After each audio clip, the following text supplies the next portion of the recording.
I always find it absolutely ridiculous how they highlight a crisis over there, but not the crisis that's happening here at home. There's a global financial crisis looming, period. It's not about fear. If you have fear, that's your choice to have fear. I like to know what's coming. So that way I can handle it. I can prepare myself. I can avoid it. I can survive what's coming if it's necessary. Whether it's good or bad, I want to know what's coming. No cowardice, right? But it's there. You can't have almost thousands of banks in the U.S. in jeopardy. We put out the numbers in the members only section. We got to go some videos back. It's there. The members saw. You can't have all of these banks in jeopardy in China. You can't have the financial systems in Europe in trouble. You can't have the financial systems in Japan in trouble. How is it not global? How is this not a global crisis? But see, this is how they like to narrow your viewpoint. It's a measure of control. This is why it's important to do your own research. I know you heard it a billion times. It doesn't matter. It's true. The new financial system is coming. It's a global system. It's just one facet of a new system overall, one mechanism in a new system overall. I want that to be clear. I saw an article aside from this one, folks, because it's getting serious out here right now. It is 100%. Things are moving very quickly. This asset, it's about assets. But this article right here is titled, "Could Real World Assets End the Global Wealth Distribution Monopoly?" Sadly, I have to say no. No. There's not enough people who know about the new financial system. There's not enough people who know about the utility coins that are going to be heavily involved with real world asset tokenization and can explode because of them in the future. Not enough people know. That's number one. Number two, too many people's minds have been conditioned to be against crypto. And although a lot of them will come back when the mainstream push begins, and who knows, maybe it has begun because BlackRock has been talking very, very kindly about crypto overall recently, and Solana's been getting a lot of love as well. Maybe it's beginning. I don't know. But I'm telling you this. I don't think everyone's mind is going to be, the conditioning in their minds is going to be reversed. That negativity is going to be reversed. No, it's going to stay there. So in mass, no. I don't think this is going to change this inequality where there's only a few that are mega wealthy, and then now it's going to be reversed and everything's going to be perfectly balanced. No, I don't think that at all. This is why it's the idea of the new 1%. It doesn't mean that you're really going to be the new 1%. It doesn't matter.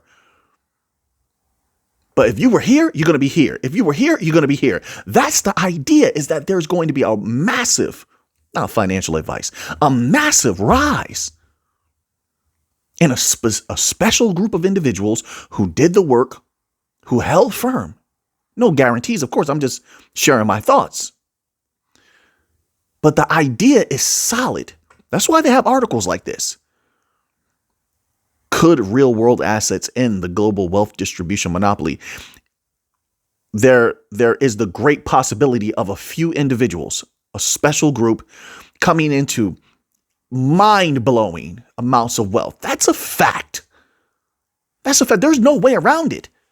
You can't be involved with things that are moving some trillions over here, RWA, trillions over here, interbank payments, trillions over here, B2B cross-border payments, and it goes on and on and on. And it could be greater than that. I don't know the timeline. I don't work for these companies. But we know the facts that are out there by going to a multitude of sources. That's what research is. We don't go by what one person said or one company said. We go look at over here, over there, the ones who praise it, the ones who hate it. We're sifting through everything to get as many facts as we possibly can to make up our minds for ourselves. And what a lot of us have seen right now, it just seems like right now it's inevitable. If it changes in the future, then it does. It says tackling global wealth inequality is imperative. And though a blizzard of possible solutions emerge every year, none have succeeded at scale. In my view, this is the author, In my view, the potential of RWAs to address such inequality is too significant to ignore. Another person has come to this realization, and it's a writer for thestreet.com.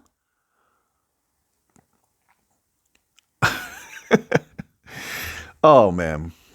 I mean, some things are unbelievable. Wait a minute. What's this? What's this? They continue to scream at this point. I don't know how much more they could put in the public's face. They continue to talk about the tokenization of real world assets, big money stuff, pocket exploding stuff. The people don't want to hear it. Oh, man, they don't. You believe not you. The people believe all these negatives, but they refuse to believe the positives that are right there. Right there. And that's why I can't 100% agree with that other article. Some people just are not going to see it. They're not going to be involved. That's on them. That's on them. This is from Chainlink. How many companies have we heard talking about this? Now Chainlink is jumping in with a report. Tokenized asset market to hit $10 trillion by 2030.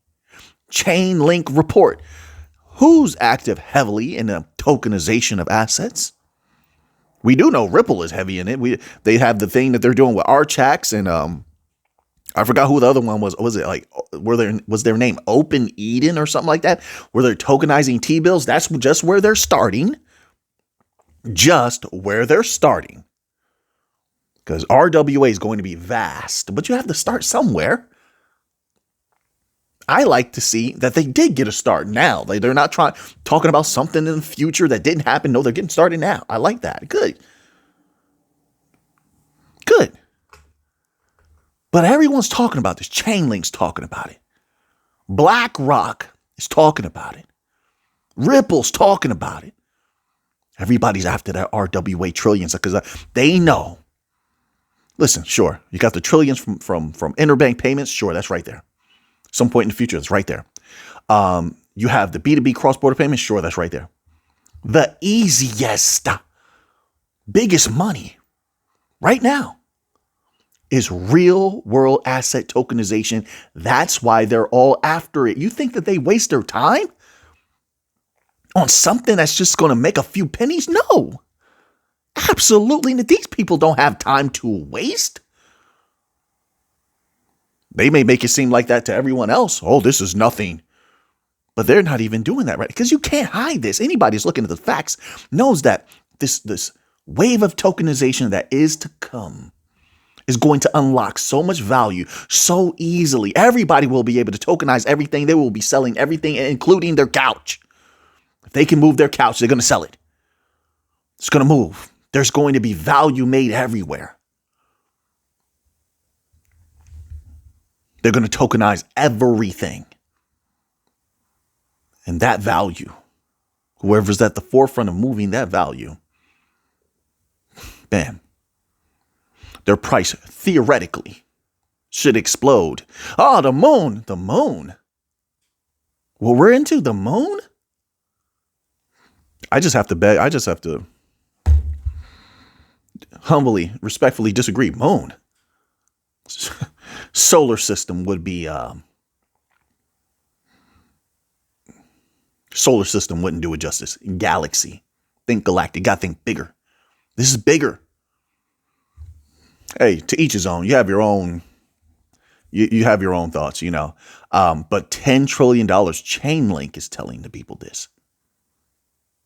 They're going to tell more. More companies are going to come out. More companies are going to talk about this. This is why that other article writer is asking, can we help the world with RWA? The world is not. Listen, the world, they don't operate in that way. Hey, listen, I wish that it was different, but I just haven't seen it. Have you? The world, if the world were to operate like that, the world could stop harming each other, couldn't they? But they didn't, did they? No, the world could be more polite to each other, but they don't, do they? Right? The world could promote goodness and good people and being good, but they don't, do they? No, they don't. They promote a whole lot of bad. Partner, I hate to break it to you. So let the world do what it does. Worry about the worthy, the ones who were there, the ones who held, the ones who did the research. There is the worthy. Simple as that. It just is. So now, look at what's happening here. We got a little bit of Solana news, folks. A lot of things happening right now. It's getting hot in the fourth quarter right now. This is just like the expert said. Things are heating up. Bitcoin's looking bullish. A lot of crypto across the board. Across the board, utility coins are looking bullish. They fear that too. They fear that too. See, there's a lot of ego, a lot of human ego involved now.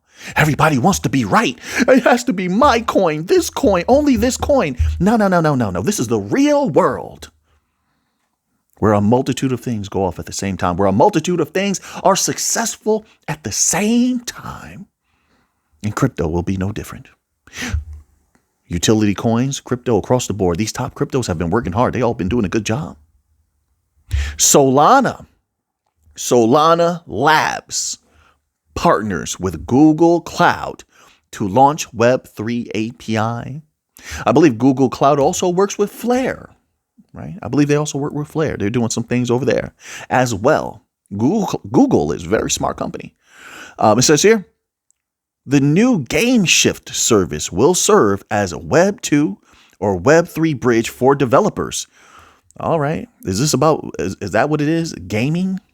Solana Labs and Google Cloud recently launched GameShift, a gaming development API that aims to bridge traditional Web 2 experiences with Web 3 services, such as blockchain technology and digital asset management. The new suite of tools was announced in 2024 Solana Breakpoint conference during the, quote, Gamer Village, unquote, side stage events. GameShift is the next stage of the two companies' extended partnership. All right, so be it. It's good news to me. Listen, I just want more companies working with Solana, utilizing Solana, and more than the actual use of Solana by Google.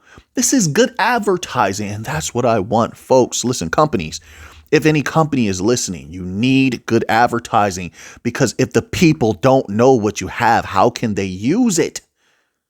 If they don't know what you have, how can the money come to you? You have to advertise.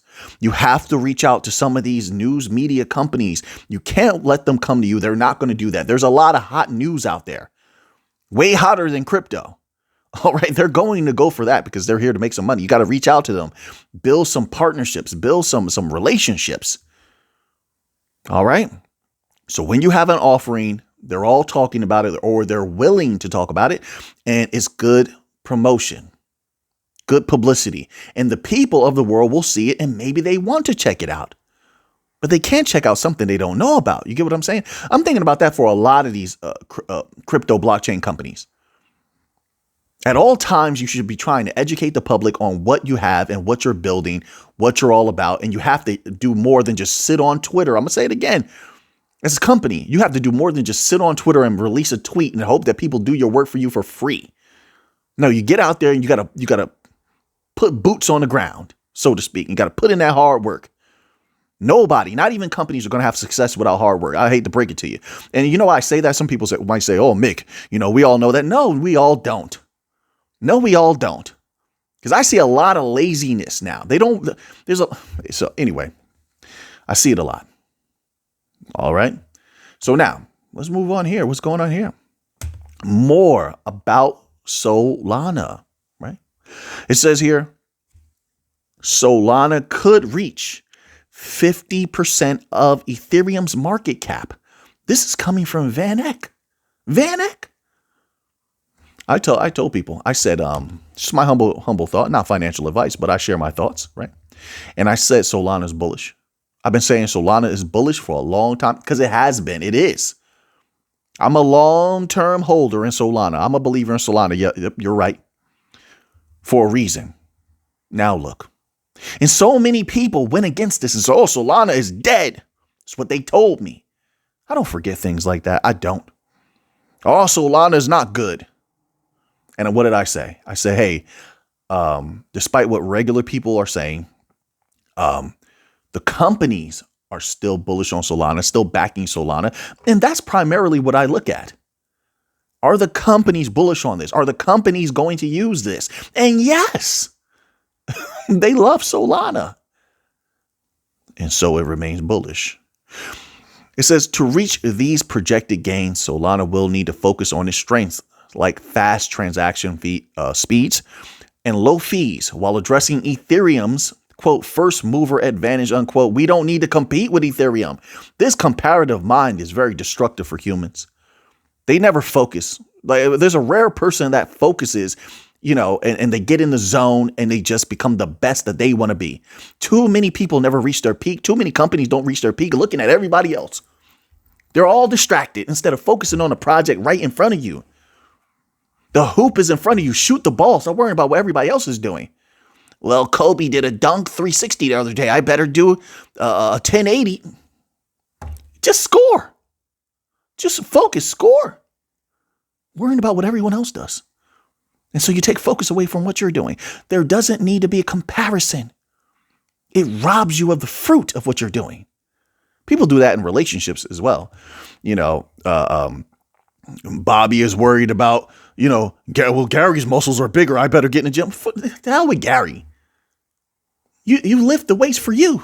Veronica, I have this a gold watch, but Veronica has, or Betty has a diamond watch. What does that have to do with you? Focus on your life. Make yourself the best person you can be. Get on your grind. If you want a diamond watch, because you desire it, not because somebody else has it, then you go get your diamond watch. The comparative mind, I'm telling you right now, it robs you of focus. Focus comes first, then mastery. I like to be a master of things. And I like to stay focused as well. Sometimes you got to block everything else out and focus. If you want to reach a goal, focus, focus, focus. Yeah. A new report from Market Vector, a research arm of VanEck, presents a bullish outlook. I told people. Are they going to listen to VanEck now? I told you. I said Solana is bullish, and VanEck is saying the same thing.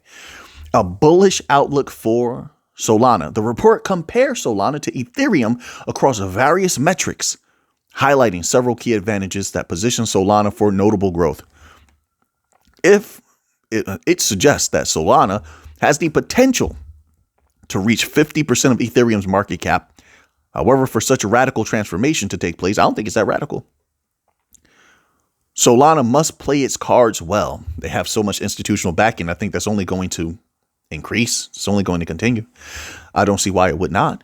Solana's recent rise has been remarkable, driven by major technological advancements. These developments, along with the broader institutional interests, have boosted Solana's visibility. So now we'll get to a little bit of Bitcoin news here. This article is titled Bitcoin's $5.8 billion quarterly options expiry may spark market swings, Deribit says. So let's find out what's going on here. A little bit more about what's going on. The Bitcoin market may get busy in the next 2 days as options contracts worth several $1 billion are due to expire Friday at 8 UTC.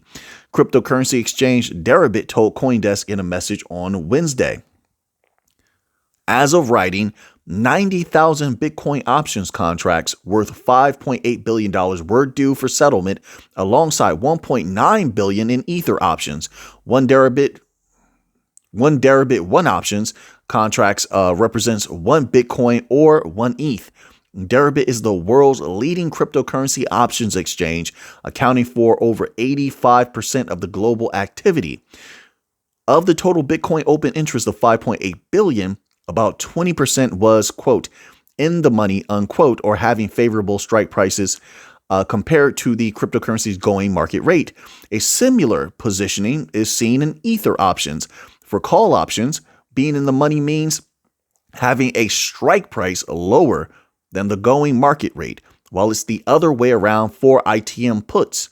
Both allow holders to exercise their right to buy or sell profitably, setting the stage for market volatility. Let's get to a little bit of gold before the video gets a little too long today. Listen, I love gold. And let me tell you something. That first article, I don't know if I said this, but that first article about China having a looming bank crisis, man, if their banks, if a bunch of their banks go down, gold will explode in value. Same thing with the U.S. banks that are in jeopardy. And we need to get probably not now, but maybe in a month or two. I'm expecting to see some revised numbers on the amount of banks in the U.S. that are actually in jeopardy.